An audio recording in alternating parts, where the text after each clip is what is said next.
Hello everyone, welcome to the IES High Energy Theory Seminar. Today we are happy to have Mike telling us about the spin SYK model. Okay, so yeah, as you may have deduced by now, I'm going to be talking about the spin SYK model based on, is there a way to shoot lasers? Yes, there is. Based on this paper, this work was done with my lovely assistant, Brian Swingle.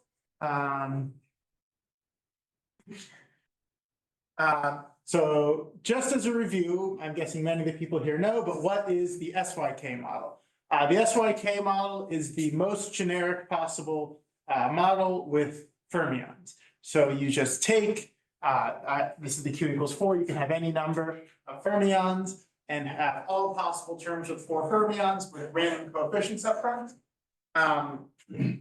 Now, when I said, we're going to talk more about what it means to have random coefficients. But for now, basically, the SYK model is an ensemble of models. These coefficients are selected randomly with some nice variance that's picked so that everything is extensive.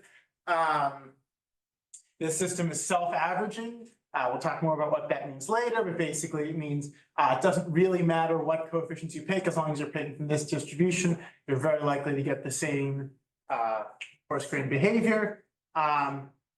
And the most important, I'll say the most important fact about the SYK model is that I skipped over the slide about it, is that at low temperatures, it becomes a CFT with an ADS dual. Some people, just to coin a phrase, I'm going to call it a simple model of quantum holography. So our system is the spin SYK model. It is the silliest possible cousin you could make. You just take all those fermions from earlier and replace them with Pauli spins. So we used to have 4 fermions, now we have 4 Pauli operators. So you have a huge number of fermions, a huge number of spins, and you have n spins, then there's going to be how many possible terms here? Well, there's n choose 4 or n choose q ways of picking 4 spins. And then there's 3 to the 4 ways of picking a direction for each of these. So by my calculations, that's 3 to the q, n choose q, where here we write q equals 4. You could have q equals 5, q equals 3, q equals 28, whatever you want. So IJKL 1 from 1 to 3? I think the way I'm doing it, IJKL are 1 to n, n1, n2, and 3 are unit vectors that are x, y, and z.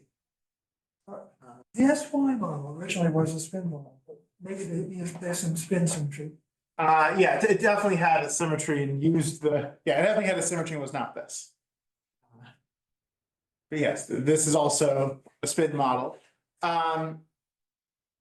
So I think okay, and the bottom line, which we're going to get to, is certainly this is ADS-like, or say SYK-like, at a wide range of temperatures, and I believe all the way down to 0.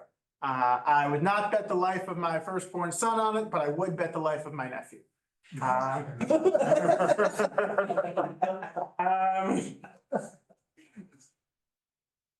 Okay, so why should anyone care about the spin SYK model? I don't know why I have it for the experimentalist section, given my audience, but so it seems like it is SYK-like, but it is not in several important senses, well averaging. We'll get more into that later. It is an example, seemingly, of gravity with just bosons. I am not aware of any other such models. Maybe someone's about to point one out. And then at a fruffier level, it suggests black holes are everywhere. This is Brian's phrase. It sort of suggests that if you have a generic Hamiltonian, as generic as possible, as long as it does not have any 2 local or 3 local terms, maybe you're automatically going to get a black hole at low temperatures. And then this is at least arguably going to be easier to actually make in a lab than the SYK model, because it doesn't have fermions. There are obviously corresponding difficulties, like you need to get rid of the 2 spin interactions for this to work, and probably also the 3 spin interactions and maybe even the 4 spin interactions. But at least arguably easier. Someone who doesn't actually know it's easy might be easier. Aiden? Sorry, so quantum, making this model is maybe easier than the SYK model, but it's just as hard to simulate, like When you computationally, say simulate, you mean like, on a classical computer, yeah. depending on what you mean, it's actually harder. Okay. Yes, it is not particularly easy to deal with this model on a computer. Any other questions? Okay. So now the promised spiel on disordered systems. So the most famous example in this room of a disordered system is the SYK model. It is I guess a disordered system is a collection of systems where the microscopic couplings are drawn from a random distribution. Usually you can get away with making it Gaussian, but obviously you're not legally required to make the distribution Gaussian. So there are examples like the SYK. The second most famous disordered system in the universe now is the spin SYK, I decided. The same thing for Patrick. When Anderson proved Anderson localization, he was doing that. Actually, I don't know what he originally did, but it's usually now explained with disordered models. So this can be 1 dimension, 54 dimensions. It's a very generic property. Yes. So the spin SYK model is essentially the same as a quantum spin glass model. I don't know what you mean by quantum spin glass. Oh, yeah. It is probably not a spin glass. So in that sense, it's not it's essential. by Erdos and his company. They wrote this paper a few years ago. I think it's same kind of action. Just couple all the. Oh, yeah, and they call it a spin glass, but never actually do anything to argue it is a spin glass. Yeah, so That paper. it's called quantum spin glass and show double square limit same as double SYK. Yes, so yes, they call it a quantum spin glass. As far as I know, they just look at it and say, probably a spin glass. We're gonna look at it and say, probably not a spin glass. Hopefully we can get some evidence for that assertion. Oh yeah, they didn't say any RSB or something. Yeah. Okay, so if you have a disordered system, then quantities like the partition function, the 2-point function of 2 fermions, anything you want like that is now technically a random variable, which depends on the microscopic couplings. You might hope that even though it's random, it's very well clustered about its mean. As we will see, that will not be the case here, at least for many important variables. A general rule, this is not, a legal requirement in life, but I think it's often the case that the average value of the partition function is quite easy to compute. That will be the case here. For a broad definition of quite easy, it's at least pretty doable to compute. But the average value of log of z, which is usually what you care about more directly, will require at least the invocation of the replica trick, which I will sort of breeze over. So to anticipate or post-ticipate or whatever, Ping's question, is this a spin glass? And I like to, whenever I'm confronted with that question, I like to hem and haw about what even is a spin glass. And with apologies to David, who has a different definition, here are 2 possible definitions you could have of spin glass. You might think the defining feature of spin glasses is slow dynamics or ergodicity breaking, where you have, let's say, a lot of local minima of a complicated potential, you get stuck in one well. A completely separate phenomenon, which sociologically is studied by the same people, is when your quenched average of Z does not equal the annealed average. That's when average value of log Z does not equal log of the average value of Z. These are different. You can make up systems that have one but not the other. You can make up systems that have both. We know for a fact, and we'll prove in about 5 minutes, that this system does not have quenched equals annealed. The average value of Z does not correspond to, the log of the average value of Z does not equal the average value of the log of Z. I believe, I am not sure, but we have some pretty convincing evidence that there is no ergodicity breaking. So in this Venn diagram, it would live in the light orange region, we believe. Any questions about this guy's coordinates in the Venn diagram? Well, you analyze just the P equals. We will analyze a variety of P's. So long story short, I believe P equals 3 is here. I guess here. I believe that P equals 5 is here. P equals 4, you can squint at the graph and see either way. If I had to bet, I would guess it's here, but I don't know. So the double scale limit, when you P take a scale square root of n, you will have quench equal to any. Cause the Yes. core diagram technically already showed that. I, probably at least for a fixed beta, that's true. Yeah, fixed beta, yeah. Yes, yes. You probably also would need to scale some others, like, yeah, but yes, I think if you take sort of the most natural limit, that would be true. Okay, so just to prove that the annealed partition function doesn't correspond to the quenched, we start with the following inequality. You can take any phi you want, and this will be true. This is always true. My favorite psi here is all the spins being up.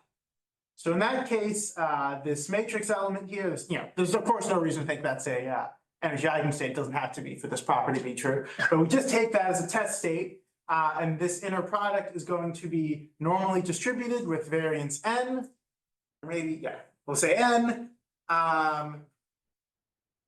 And that means that the expected value z is going to scale as e to the n beta squared, j squared over 2. And you like for any physical system, the expected value or z cannot go as e to the beta squared, right? That would mean if you plug in beta equals 1 trillion, the energy is going to be negative 1 trillion n. If you then you can keep going and have even fancier illions, quadrillion, etc., and you get that there's no ground state energy, right? In reality, this has to be bounded by any individual realization of z has to be bounded by e to the n beta ground state energy. Negative. That.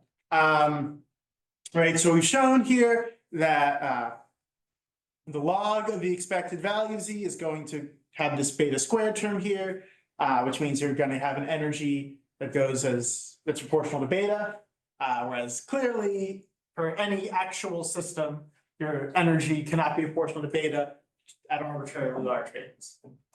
Okay, so that's a nice little thing. Yes, Aiden? Sorry, so you're using a trial state argument to rule out annealed versus quenched? Yes, so this applies to a very wide class of systems, obviously, but yeah, for this particular system, we are using a trial state argument to show that at least at sufficiently low temperatures, the annealed average does not equal the quenched average. Do you have, sorry, you're gonna cover what the trial state is later? Oh, yes, I said it's all up. All up, sorry, I missed that. I don't understand the relation between your two equations. Well, One says the big is at worst exponentially small. this matrix element is a random variable, right? It's a Gaussian random variable. And when you integrate it, take the expectation value, you get this. If you want to look at logs, so what are you showing here? So what I'm just showing here is that the expected value z is crazy and unphysical. I'm not showing anything about expected value of log of z. I'm just criticizing the annealed average right now. I think Erdo's paper showed that if you fix P and take a larger limit, you will get a Gaussian distribution, and that's another way Well, to say. I don't know, like, there's obviously a lot of systems where you get a Gaussian distribution in the center here. Right, like, that's also true of the SYK model. Yes. Yeah, so I mean, but that doesn't matter at like, at finite beta. Yeah, that's. And so this holds all the way at, large beta, whereas that thing that just comes from Gaussian does not hold at large beta. No, I'm saying is if it's a Gaussian distribution, then the annual should not equal to quenched, right? Yeah, that's certainly true. Because By Gaussian distribution, you mean Gaussian density of states? yeah, Gaussian. Okay, but they don't show that it's Gaussian all the way to tails, do they? Yeah, I think so. They showed that. Okay, well, if they do, then yes, that follows. I am not aware that they showed that. Because that only requires you to compute in some average of z, right? To compute that. I am skeptical though that it's Gaussian all the way to tails. I'm surprised that that's true. Aiden, did you have a question? Sorry, I was gonna maybe ask it afterwards, but where is the second beta coming from? Because When you integrate, so, we're doing a Gaussian integral, right? This is a Gaussian with variance, yeah, but there's no beta dependence in that Gaussian integral. well, there's a beta over here. Yeah, but that just produces one of the betas, but you have beta squared. Okay, Sorry, I can ask this afterwards. Sorry, yeah. Sorry. Expected value of this when E is, or maybe I should have this, when E is Gaussian equals e to the negative beta squared over 2. This is a generic fact about Gaussian integrals. You can get it from a theta to the square. Okay. And yeah, that's sort of key here. So this logic applies to a wide variety of things. It was first discovered by hack scientist Brian Swingle, as far as I know.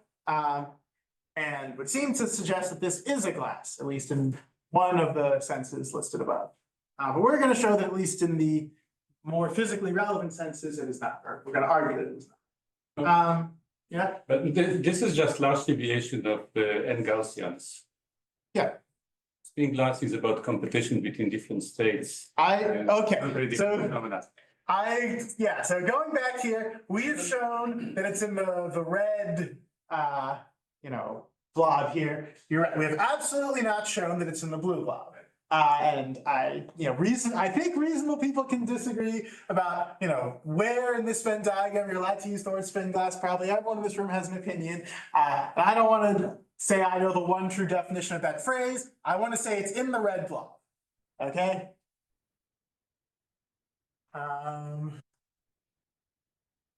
Okay. Where was I? So how are we going to actually study this model in any sort of systematic way? We're going to do a bunch of path integrals, just for analogous what we do with the SYK model. And in case some people here have not recently done a path integral with a spin, I'm just going to remind people of how you do that. So just like when you're deriving good old normal path integrals, you do it by inserting, say, a position or coherent state resolution of the identity. Every time step here, you're going to introduce a spin eigenstate resolution of the identity. So this integral over every possible direction of the spin candidate itself. Because there's no nice way to consistently define a state at every point, I'm going to end up with sort of a Berry phase whenever you have two of these. So this sort of introduces a kinetic term, just like how with fermions you get a phi partial t phi, psi partial t psi or whatever. Here you're going to get a kinetic term, which is basically the area on the sphere that you're subtending. So it's a first derivative term. The exact details don't really matter. There's no really nice looking way to write it, but there's medium nice ways of writing it. Okay, but it's important to know that it's important right now that that you can do path integrals for these polyspins. Okay, so we can do approximately the same bag of tricks that we're used to with the SYK model. We integrate out all the J's, we get a bilocal action in terms of the spins. We introduce the correlation function G and have a Lagrange multiplier sigma. And then with the SYK model, you can integrate out the fermions. You get this really nice integral where, okay, all these fermions are appearing in a bilocal sense, and you can do a Gaussian integral when it's nice. Here you have spins with a bilocal term, but it's not a Gaussian integral. There's no nice way to do it. So we have, just like we have the SYK model, we have a G to the Q term. We have a sigma G, and then we have this, much uglier cousin of the determinant term, which is basically just what would happen if you, the way it's written here is took a bunch of magnetic fields, which have a covariance sigma, and integrated the spins with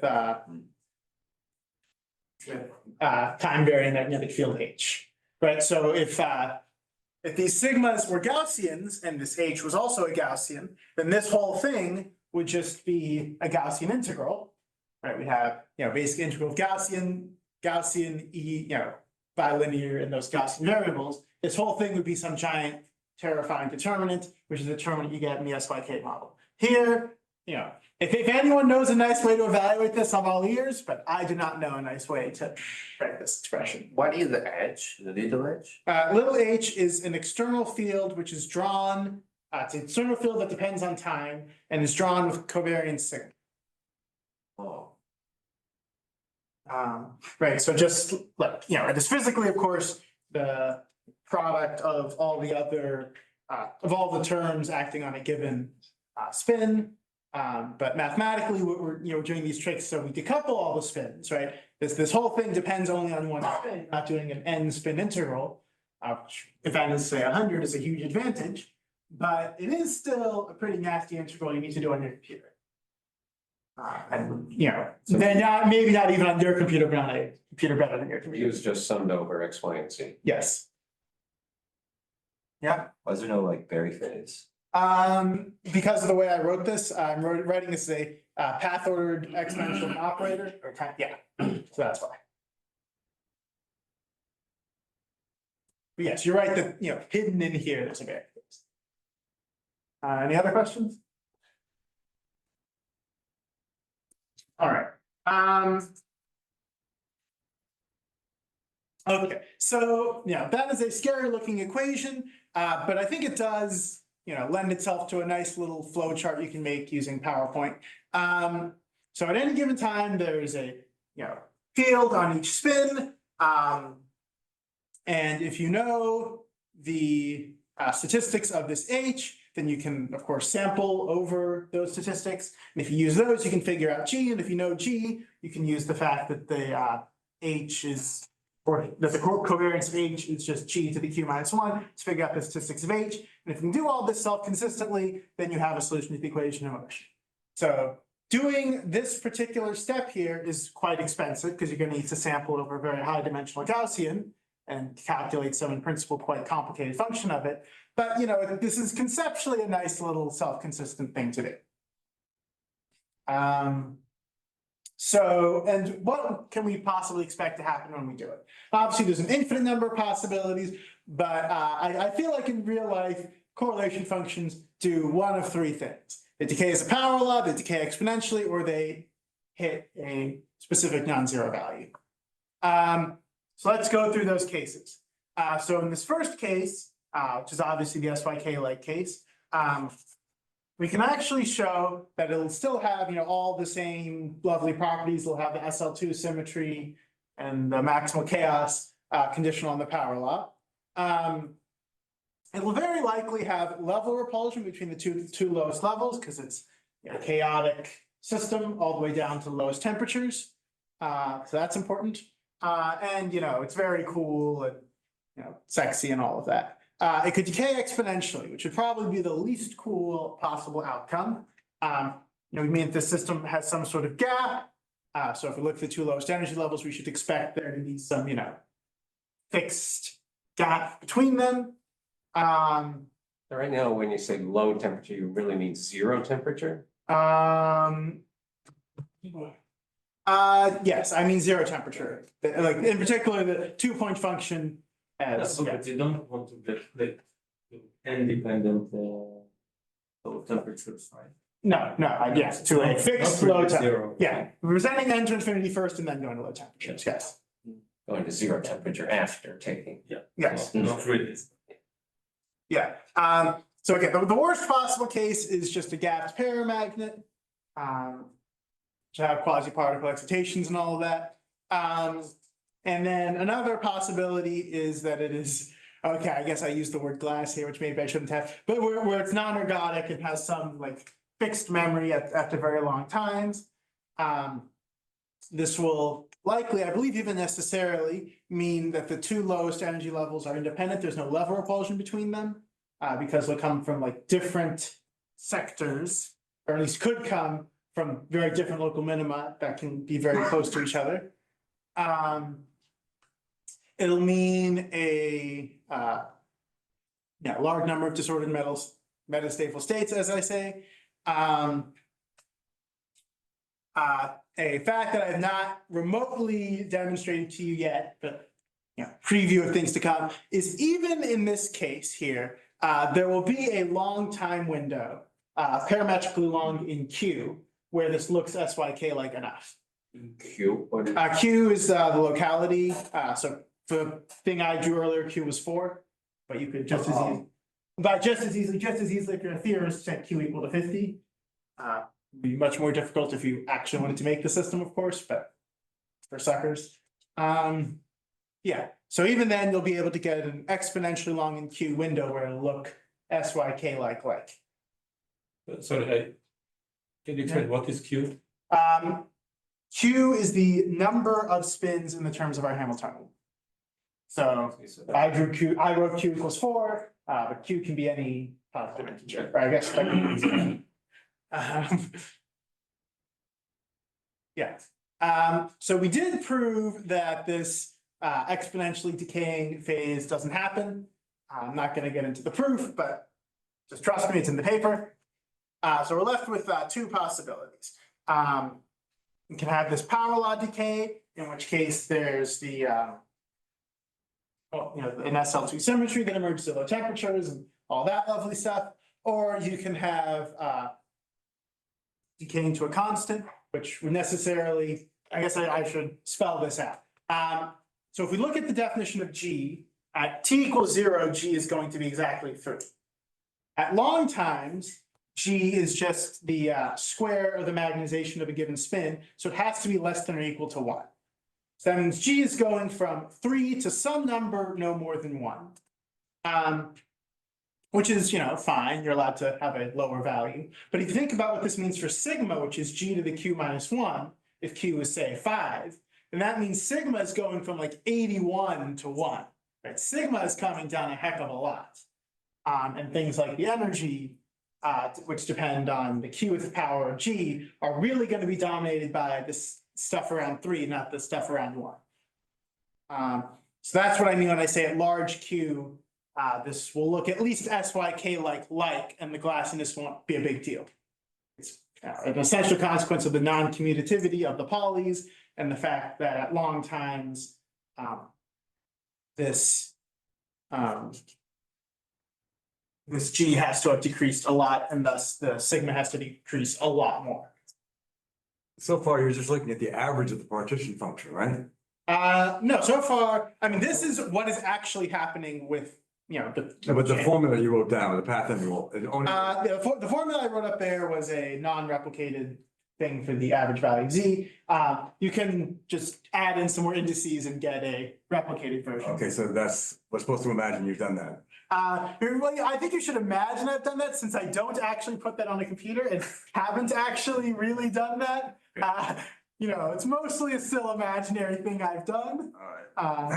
But yes, it is a conceptually clear thing to do, which I'm not going to get into why, is quite a bit more difficult to actually show anything about. Yeah, Aris? Can you explain why it's clearly to indicate a power law and not in a different way? Why? On the right hand.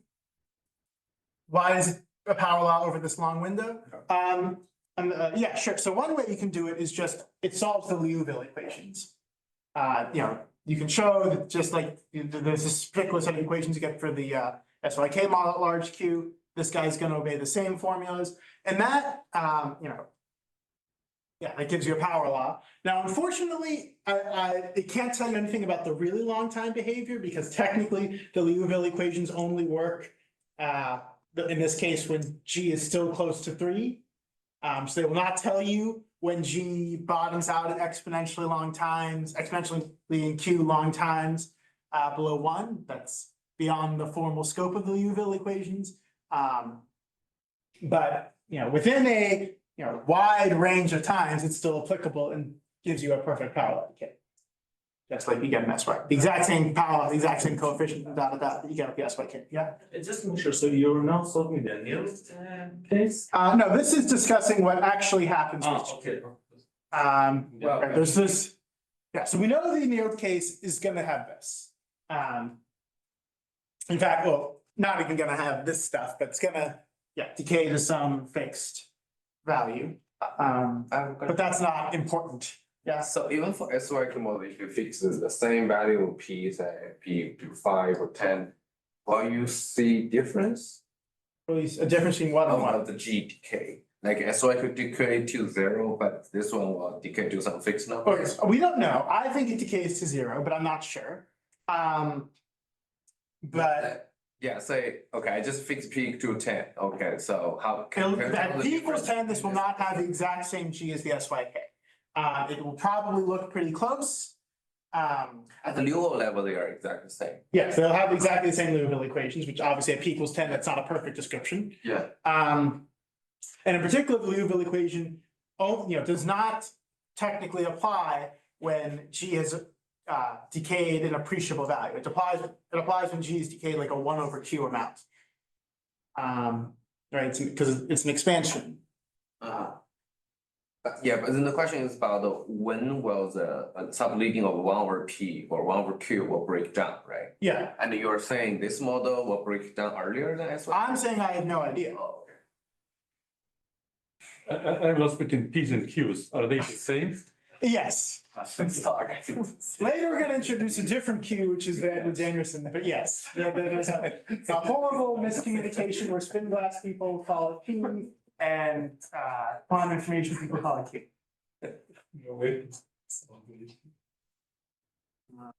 Yeah, I think I'm consistent in calling it Q in the slides, but in my heart, I go back and forth.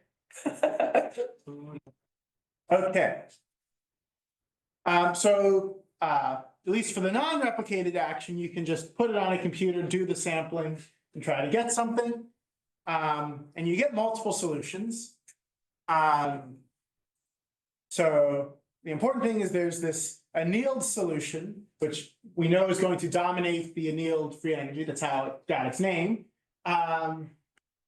Which is sort of gonna start off at 3 and flatten out at G equals 1 for seemingly long times.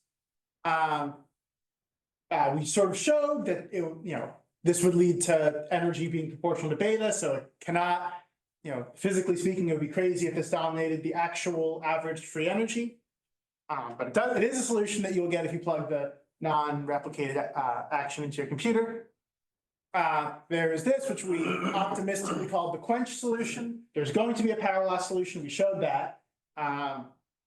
It's going to have at large Q, it's going to be exactly SYK-like, but even at finite Q, it's going to have the same power law conformal behavior. And it's at least a plausible candidate for dominating the free energy. What you could do if you had a nicer computer than we did is do the same sampling procedure on a replicated version, and see what happens there. This is through exact diagonalization. No. This is solving those, extremizing that sort of horrifying looking action.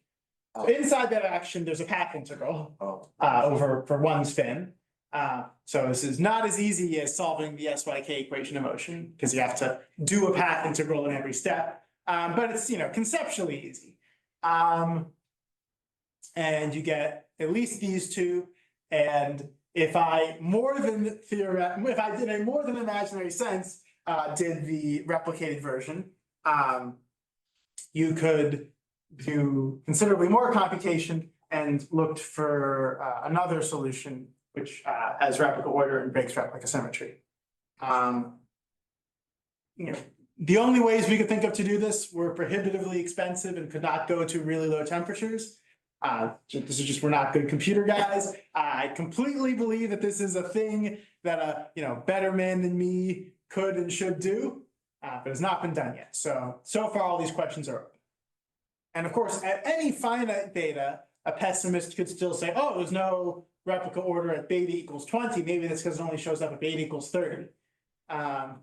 So you'd really need to do this at infinite beta, which is required doing an infinitely long path integral, which I don't know how to do on a computer. So I have a lot of excuses for why I didn't do this. So next question. So the quenched solution means you already consider many copies of that path integral? And the new one is just one copy? The quenched solution is a bit of an optimistic name. It is the solution that we are hoping dominates the quenched average. The solution we are hoping controls the free energy. Yeah, but how do you solve the quenched solution? They're both solutions to the equation of motion, the single replica equation of motion. Oh. Both of there are two solutions.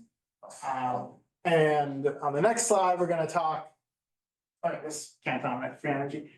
We're going to talk about how you pick the right solution, which I know is dear to the heart of some of the people here. But you can just like directly compare the on-shell action of this. Well, you could do that, but that would give you the wrong answer. The annealed solution is definitely gonna have a larger action. And that's why it dominates Z, but how do you know the right solution for picking a replicated action? Right, so like, as I just said, if you're trying to figure out a partition function, roughly what you can get away with doing is finding all the saddles and doing a steepest descent contour, which normally just tells you take all the saddles and add the, and add their exponentials, and whichever is biggest is most important.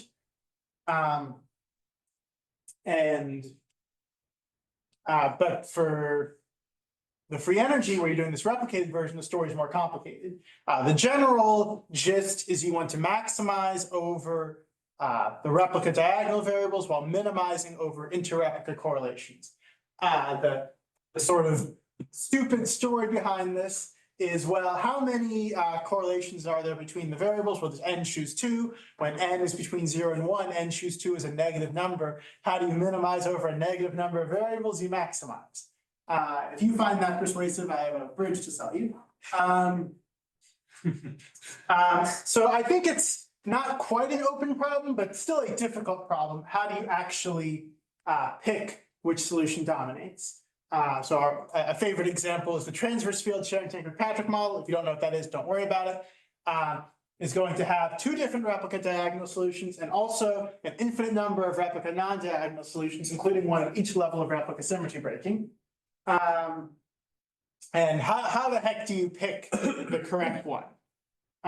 So there is a very basic question. When you solve this equation of motion, what kind of an initial condition or boundary condition you choose to get those 2 solutions? It's the same or it's different?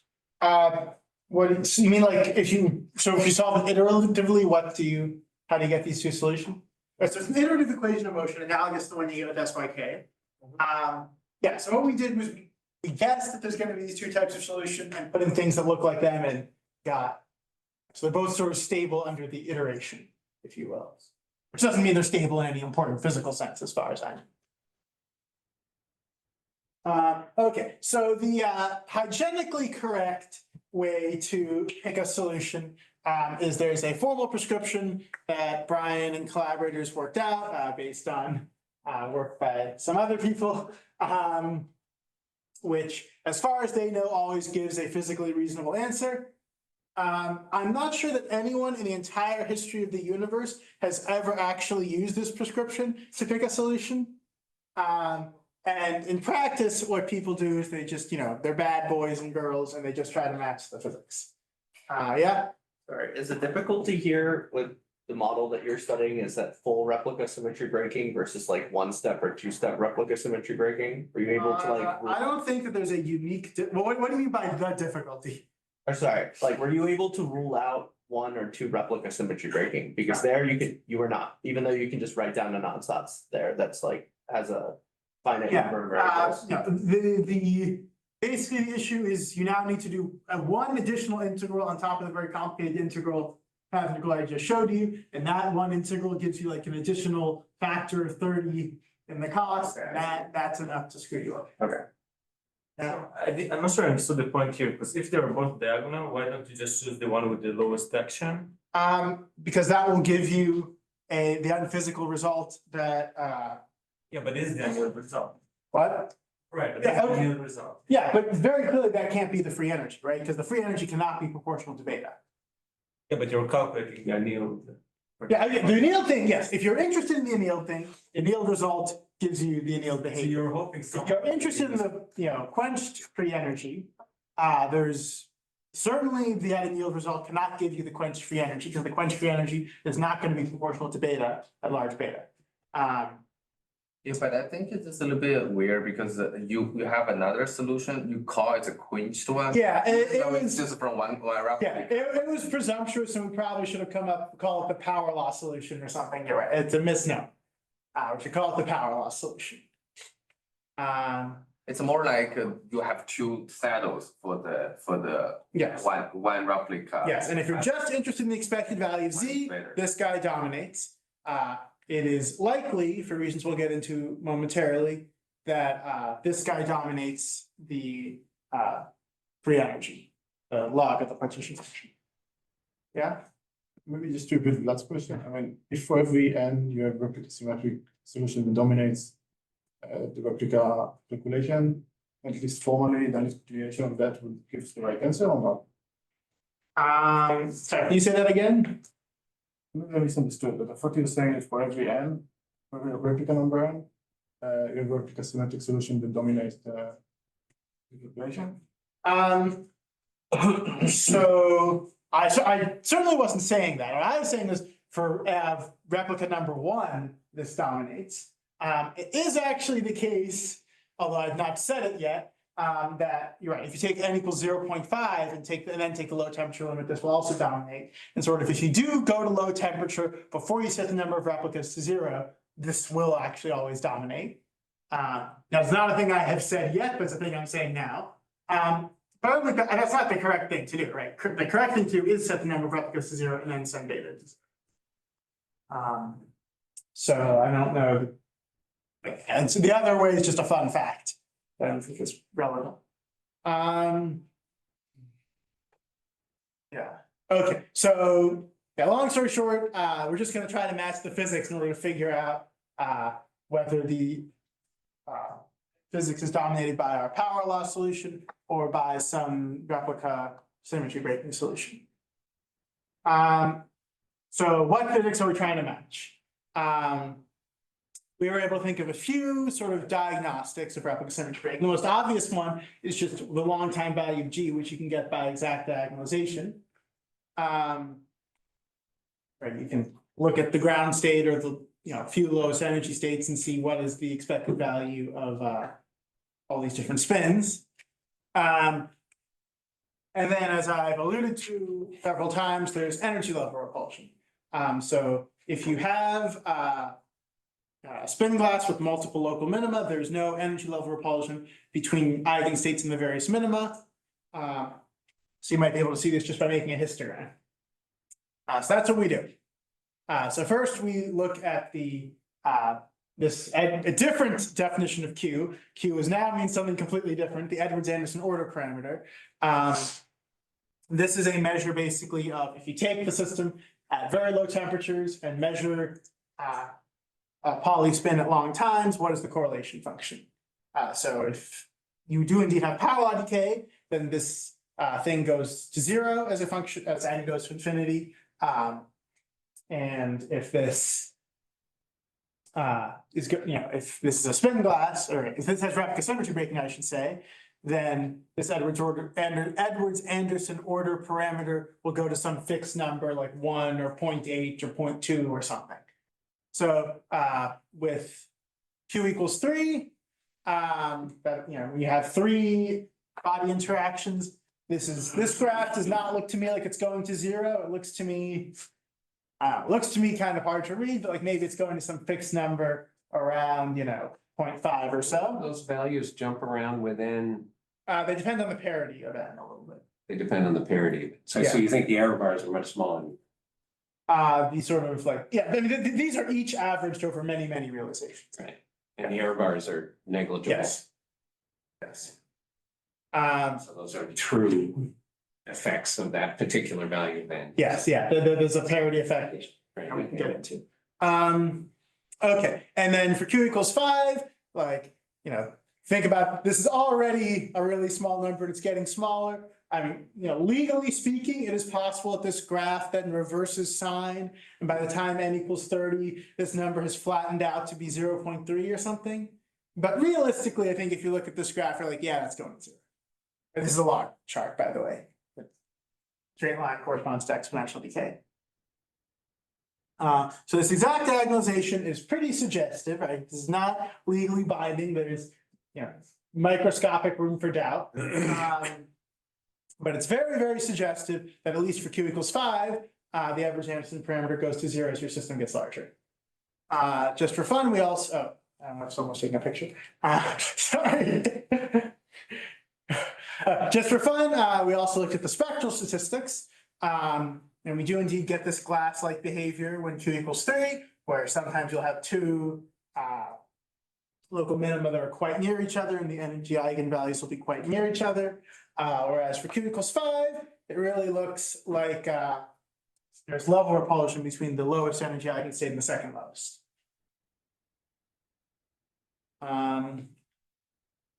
Yeah, so that, between these two, that's pretty convincing numerical evidence that we are not seeing replica symmetry breaking.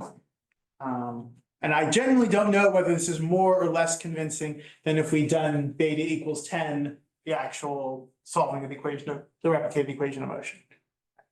I think this is more convincing than that, because if we'd done beta equals 10, someone would say, oh, what about beta equals 20? Have you checked like Q4? Yes, we did. It was ambiguous. I don't know. Looking at it now, okay.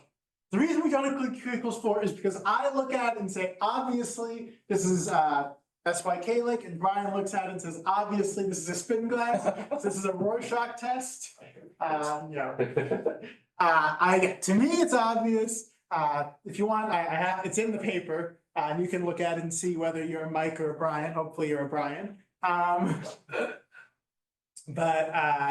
Yeah, it's something where it's not as cut and dry. I think it's cut and dry.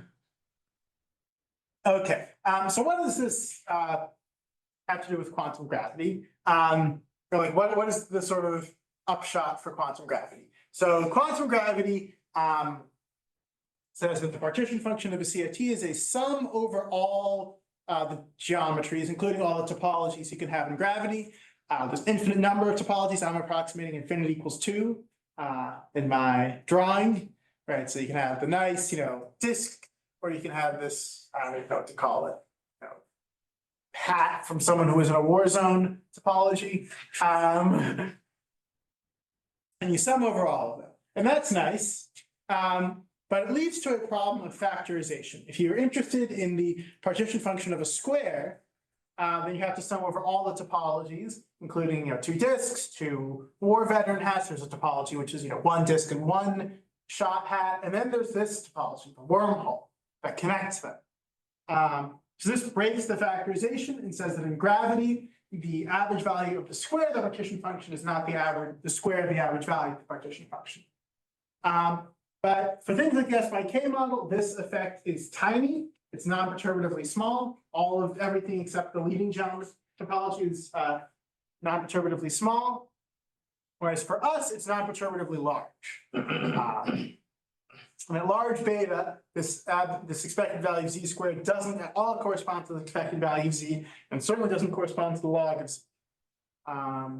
So I like to say this is clarifying a problem by making it much, much bigger.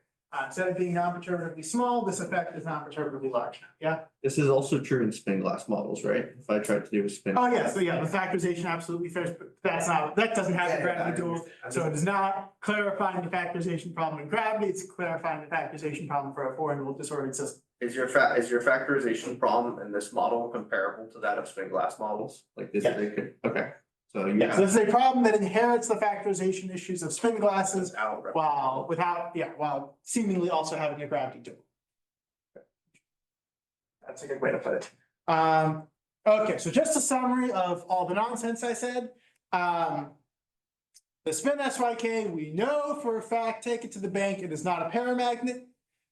We know also that it is not well averaging. And we know because of this large Q Liouville thing, that certainly over a wide range of temperatures, exponentially wide in Q, it looks like the SYK.